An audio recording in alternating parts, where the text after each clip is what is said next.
think as an artist, you work with a lot of people, and sometimes you work with somebody and they seem perfectly normal, and then later down the line, it turns out they have some really polarizing views that you just had no idea about when you worked with them.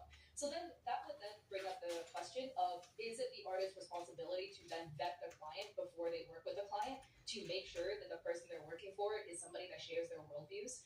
Is that the artist's responsibility? Again, I personally do not know where I stand on my thought process about this. It's just kind of a interesting thought, right, of like how this stands. In this specific case, right, this is the case of a VTuber where somebody reached out to them to make them a model, and the clients happen to dabble in crypto, something the artist wasn't very familiar with. I'm the type of person that always assumes benefit of doubt. I always assume good intentions unless you give me reason to think that you had nefarious intentions with something.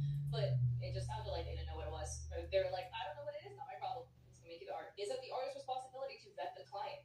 It can be a fair amount of work to vet clients because sometimes some stuff is not like surface level. You gotta dig a little bit to find it, right? But people like Halo Y writes, I'd say it's good that you want to be informed, but I wouldn't touch anything related to it with a telephone pole. But hey, their commissions are the same as any other.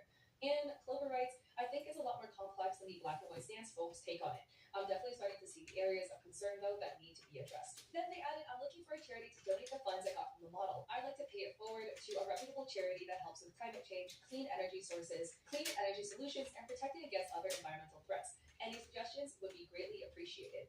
And Luxgy adds, I missed a lot of what happened and only now caught up, and it's so inspiring to see how willing to learn from everything and such a sweet and kind sort of person you are.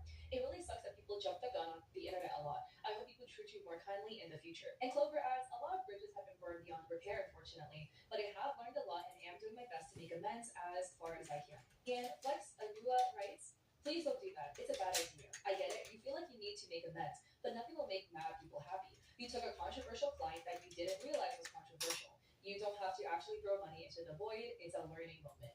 And Clover writes, I don't think I'd be throwing the funds in the void, though, if I can help a cause greater than myself. Yeah, this is just so sad to see, honestly, you know, because, like, you can have your opinions about crypto and things, and I can have my opinions. I personally, in the background is this is just how the internet works, right? But the way people on the internet when they're chronically online is that they will see somebody and they will be like, oh, they must be an evil person. And this kind of already stemmed because Clover grew up so quickly that a lot of people were already kind of preying on Clover's downfall. Oh, cool. My thing is broken. Being a creator on the internet, there just will be people that prey on your downfall no matter what.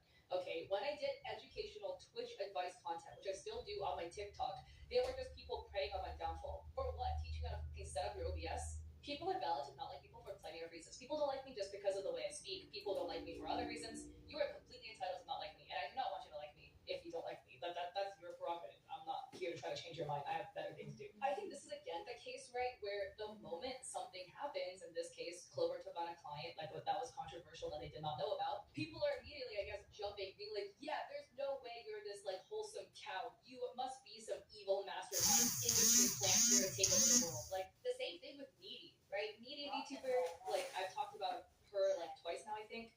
But she just gives away a lot of stuff, a lot of VTuber models. Can I invite you to the live? Give me a second. Or what? For some reason. And that means I have to restart the whole live.